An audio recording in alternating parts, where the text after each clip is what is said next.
Is AI just a buzzword, or is it the future of your business? Join us as we explore what it truly means to be an AI first company.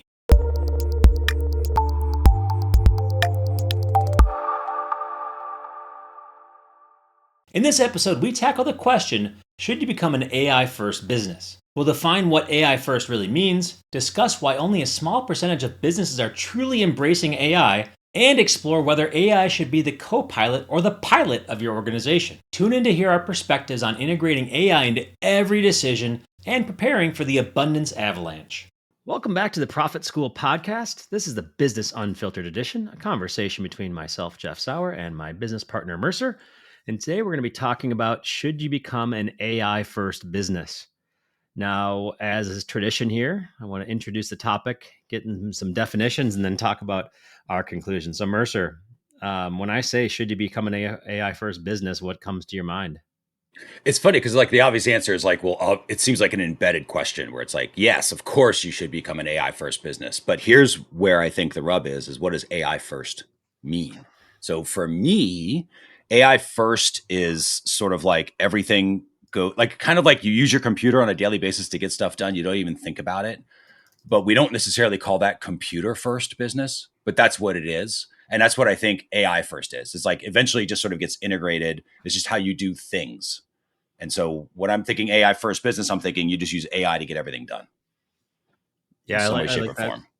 Yeah, it's so you think the answer could be obvious, right? Yes, if the answer were yes, then why is it that only 5.4% of businesses in the US, like small businesses, are using AI at all in Yep. their business? Like, why are people using it as a chat bot to ask questions? Why are they using it as a glorified search engine with sketchy answers? And why aren't they doing that? And I think that I like the computer first analogy. That makes sense to me.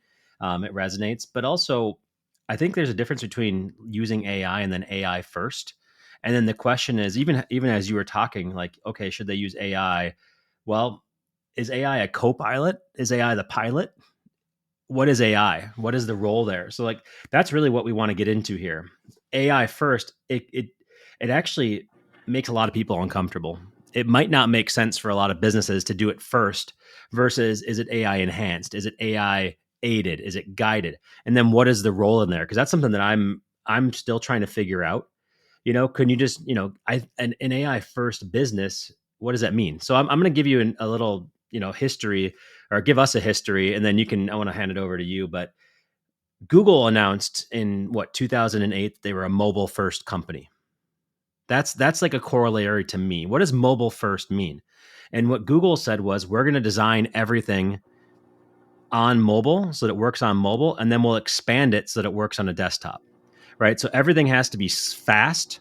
Everything has to work well. Everything has to be simplified, minimalist. There's like an aesthetic that goes to mobile first that happens. So like the Google Ads interface or AdWords back then, the interface actually worked the same on a mobile as it did on a desktop, right? It just got expanded. You could have more columns and it was easier to work on a desktop for me, but the design principles were there. They didn't have two different versions. Okay, and that's sort of like when I think about AI first, I'm wondering then is that a similar thing? Are we going to basically say you have to make sure that you consult AI early in the process? Yet, if you still want to do your old stuff, you need to do it too. If you want to expand it, if you need the bigger desktop, the bigger canvas, that's going to be there for you too. But you should consult AI first. And so that right now, I'm thinking, yes, pretty much on every decision you make, you should be consulting AI as your co-pilot. Is that AI first? Does that work for you, or do you think of something different with that? I really do think about it as a tool. For me, it really is like that computer example or using a pen, right? Using a typewriter versus carving stuff on a cave wall. It's just it's a tool for me. Like the equivalent is kind of like there was cavemen, and then they figured out how to use fire, and then fire first was their life until they learned how to garden, right? And then and improve tools and hunting and all that stuff. And then it was that first. And fast forward all the way through, electricity becomes everything's electricity first. Then again, it's computers first, internet first, AI first. And it goes back to I think what you were saying about, is that really AI enhanced? It doesn't. Yes, but if that's what it is, like you have to get everything done through AI. And I think that the faster that a company makes that decision, the more likely they are to survive kind of the oncoming abundance avalanche, where which I think is in a few years away. I don't think it's that far away at all. Where you're going to have AI that can do anything in your organization. You're just talking to it to get stuff done, and there's not a lot of the back and forth and everything else. But now's the time to start practicing that stuff, because the people who are really good at it in 3 years are the people who are starting now, and everybody else is going to be playing catch up.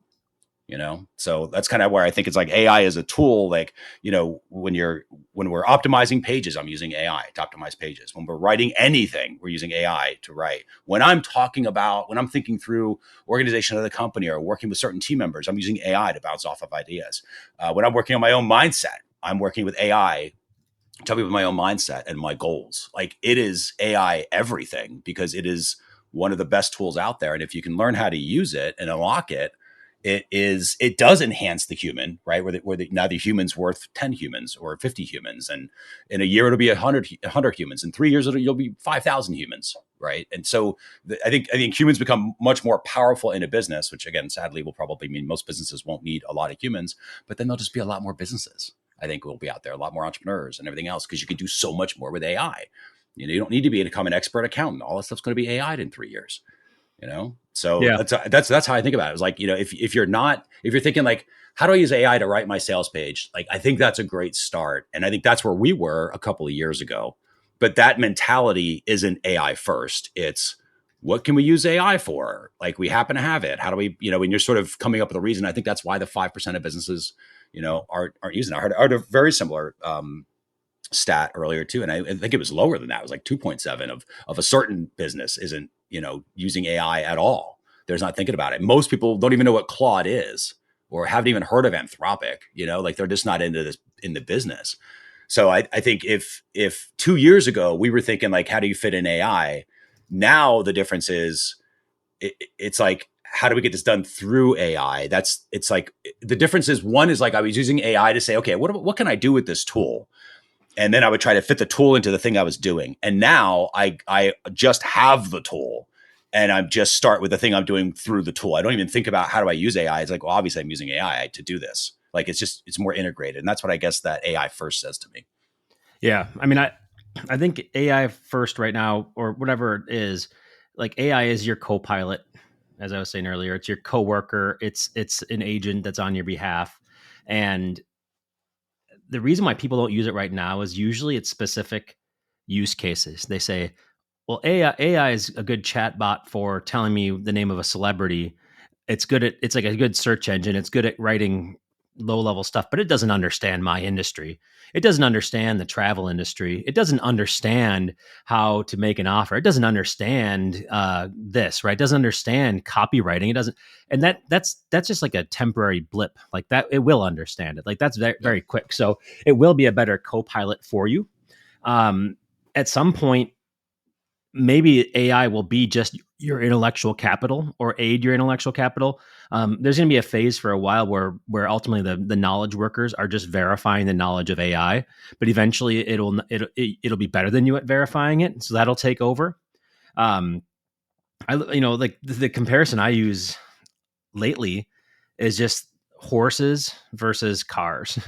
When you first started out, a horse was a horse, right? And then I was reading that that Great Britain regulated cars so that they had to get out of the way of horses, and that you had to have somebody walk in front of the car to warn people about the car. And it was like, 4 miles per hour is the fastest it could go. So they pretty much nerfed the car, versus the US just let everything go. This is actually in the OpenAI blog. I was reading that, basically not regulating this thing is what made the United States, which is car culture, which is, not as relying on horses and stuff like that. And that's how the US ushered in the next wave of innovation. Now, there's a lot of challenges that come with that, right? Like car Yep. culture might not be a good thing. They ripped the middle out of cities and stuff like that, but it happened, and that's why the U.S. has the highest GDP in the world. Ultimately, started with the car and industrialization. And I think that's the U.S. is doing something similar here by not regulating this stuff and embracing it. It's allowing more productivity. Now, this is one of those things where you don't even realize it, but when you buy a car nowadays, they talk about how much horsepower the engine is.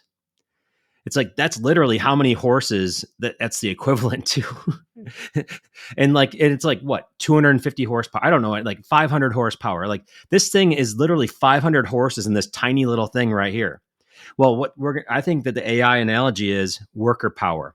So AI right now might be not even a single horsepower, a single worker power, but eventually you're going to be doing these things in worker power. This is a 100 worker power AI model. This one's got like 100 people. This one's got 500 people. This one's like an entire organization.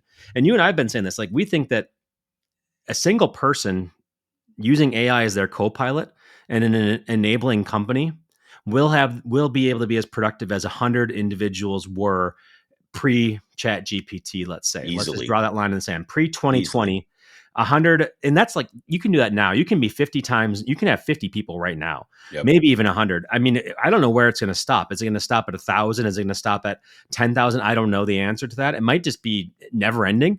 But let's just say that it caps out at the 500 horsepower, right? So we are like, a car is 500 times more productive than a horse, and it uses less fuel, arguably. Like it definitely uses less fuel to have that much power and everything like that. That's pretty much what AI is.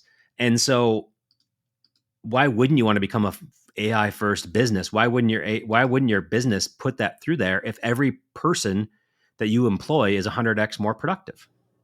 So what do you think about that? Is that a good analogy? Do you think that's like going from agrarian to information economy, now going from information economy to this next thing? Is that going to be like a unit of measurement? Does that resonate with you?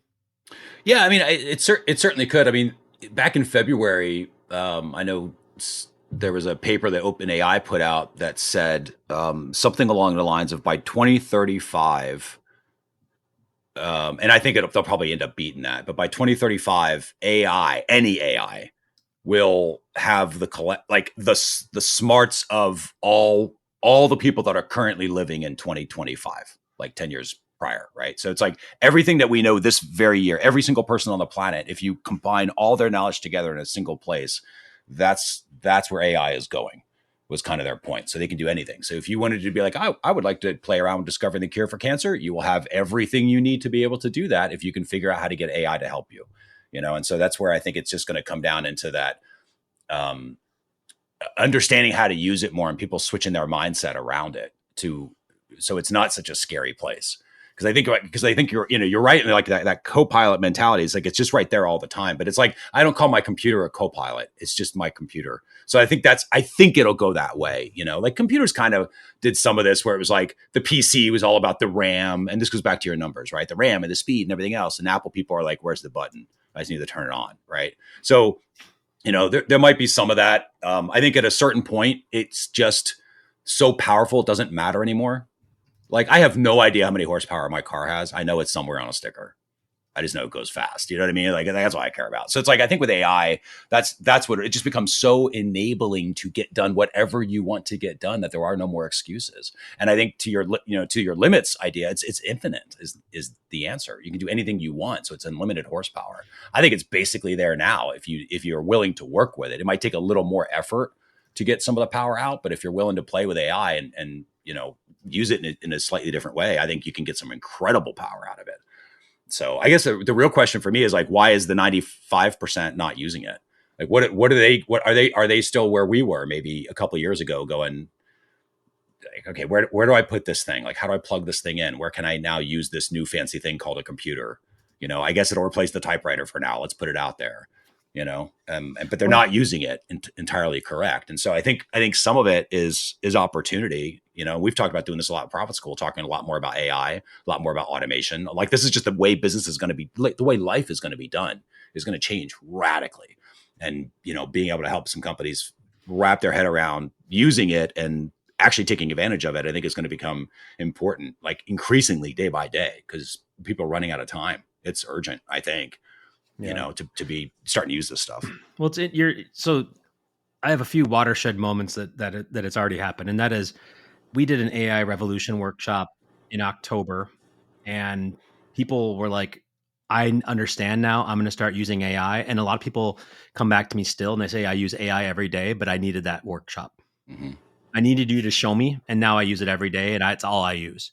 And in fact, I've iterated on what you created I've adjusted the technology. I understand things now, and this is just part of my workflow, and that's why I do it. And so you look at the innovation adoption life cycle, which is the bell curve around, innovators 2.5%. Okay. Early adopters 13.5%, early majority 34%, late majority 34, laggards 16%. Same pattern's going to happen, is what you're Yep. saying. It's going to be like So right now we're in that 2% that adopted, but here's this other market that's yeah. coming down the play going, hey, we're going to have to start getting involved. And you think it's just starting with that additional 13% maybe this year? Yeah, I mean we're in the innovator phase right now. I think to a certain extent we're in that Mm, And if you look at companies, like innovative companies is 2.5% at best. That's that number you were saying. Like 2.7 is mm. what you said. 2.5, let's just call it the Yeah. same, right? Yep. That's where a company is doing it. So we're in the innovators. You and I, our company is in the innovator for sure. But we are early adopters individually, because like not everybody on the team was on board with it. What we've been able to do is we've been pushing that curve forward, where we're basically saying 100% needs to be in here to be a part of our company. So we're at 100% adoption now of Yeah. AI. Yep. There was some laggards, but our laggards had about a week to figure it out, right? Yeah. Like And now we honestly, just they just needed a little training too. That yeah, wasn't all on them. We figured out how to use it and, yeah, we and exactly. get really good results from it Yeah, quickly. the So then two we things start we training did to that. get adoption were, one, we just say, what would AI do? When somebody asks us a question, we ask them to go to AI first, which they don't have a choice. So like that pushes the laggard thing. Yep. And the other one was training, which they're both forms of training, right? Which is great. So like, why aren't people using it? Because they haven't had that person tell them how to do it. Yeah. There's not like there's things about AI, but it's really appealing. It's innovators sharing with early adopters. It's not something that's meant to flatten that curve, and in order to make it happen right away. So that's really interesting. Now, a lot of times I think it's because of the limitations and people focusing on the limitations versus like the incrementality of making it better. So there are limitations with AI that reason why people, there's lots of excuses. There's lots of objections to AI. Um, Data access. It doesn't actually have my data, so it can tell me something. It can surf all the internet world, like you were saying. It can have all the knowledge in the world, like pre 2025, but it doesn't. If it doesn't have access to data or results, it might be just giving you theory. It's not giving you case studies. It's not integrated with data to say, is this going to work for us or not? Because like there's a lot of knowledge out there, but is it effective? Like data is the only thing that really makes you know if this worked or not. Like what was the result? Other things is it's up to interpretation, which is interpretation is challenging. To like, how do I interpret this thing? The other thing is strategy. Like, what are we trying to achieve? And that's, working in the world of web analytics, like pretty much like advertise, like Google Ads. There's three outcomes. It's you generate a lead, you generate a sale, or something else happens that is neither of those things.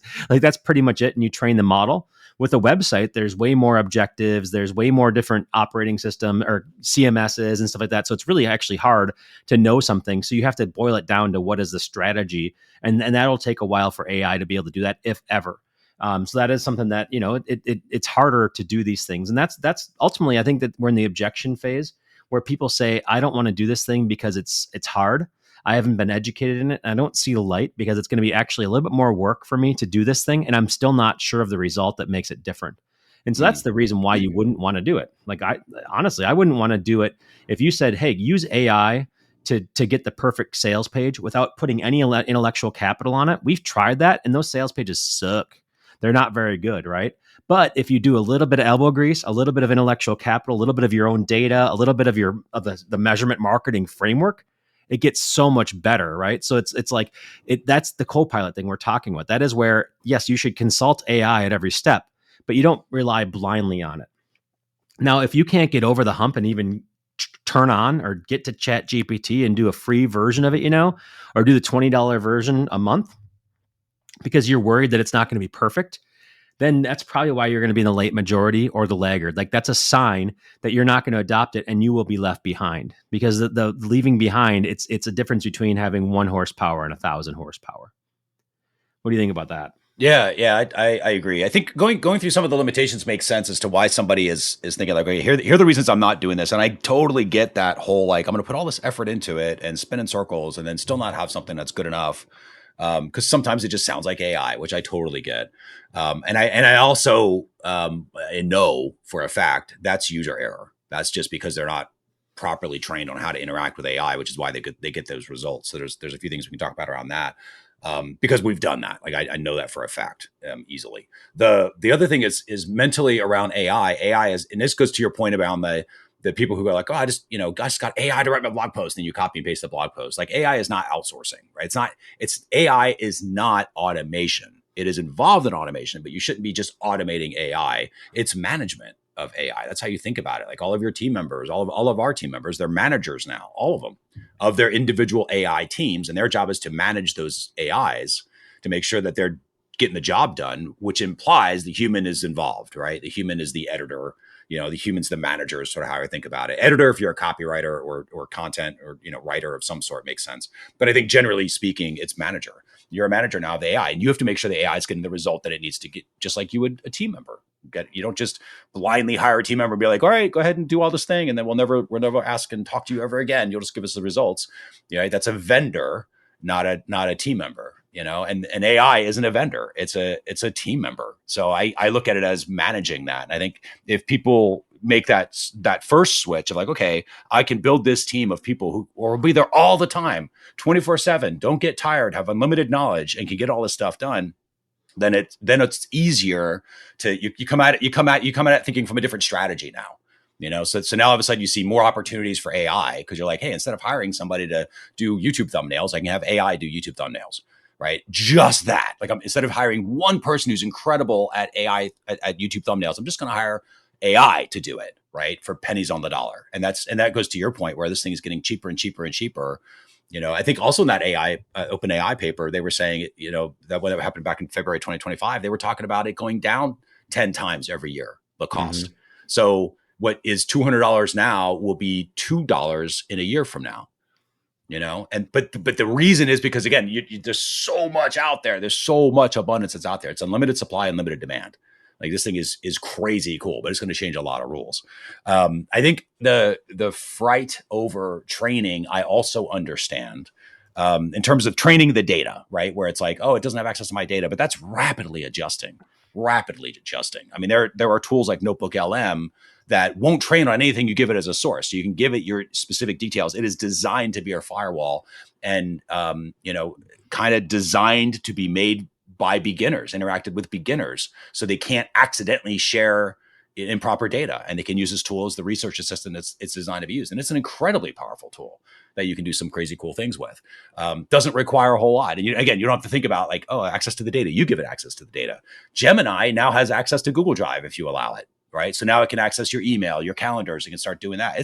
It's not that far away till this is just doing everything. It is the new computer. It just happens to be a layer on top of your computer, and it's doing most of the mechanical, work. I mean, that's already happening with OpenAI's operator, where it'll automatically go to Instacart and shop for you and do that sort of stuff. And they open a little virtual browser. You can see that whole thing working. Positive. Google's got something very similar. They probably just haven't released it yet, but they're no idiots. They kind of created this whole thing, this whole industry. So they know what's going on.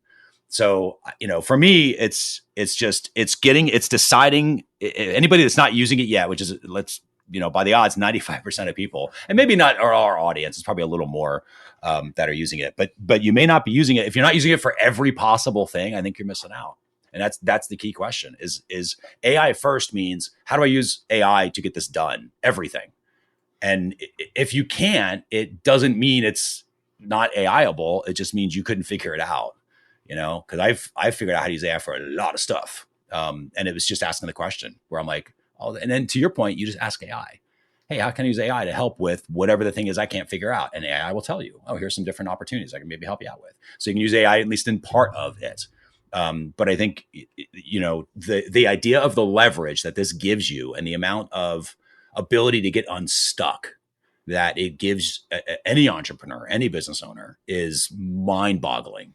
So to look at it and to not see it for the pot of gold that it is, like, that's what I feel like. It's like we're in this opportunity where we caught the pot of gold at the end of the rainbow. It didn't move and it was there. And it was like, okay, now we have to pick it up and do something with it. And like you said, it's going to take effort. And there is the uncomfortable, like, I feel like an idiot. I'm not trying to do this, but that's so fast to get over. Which is kind of the beauty of AI. It's so quick. And somebody just to show you what's going on, that you can model, I think is super cool. Obviously, Profit School will be doing a lot more of that, Yeah. just Well, to help out. yeah, this is a great conversation. I was having a conversation yesterday and open up a can of worms that I want to dissect here a little bit, because I'm still obsessed with like what's next and like trying to prognosticate as much as I can, as I hazard to do that, because it could be dangerous. But a few things. One is I wrote down hardware versus software. So like the horse to horsepower was really a Hmm. hardware shift. Now we're talking about the software version of that, of productivity. I mean, a computer made us better and stuff like that.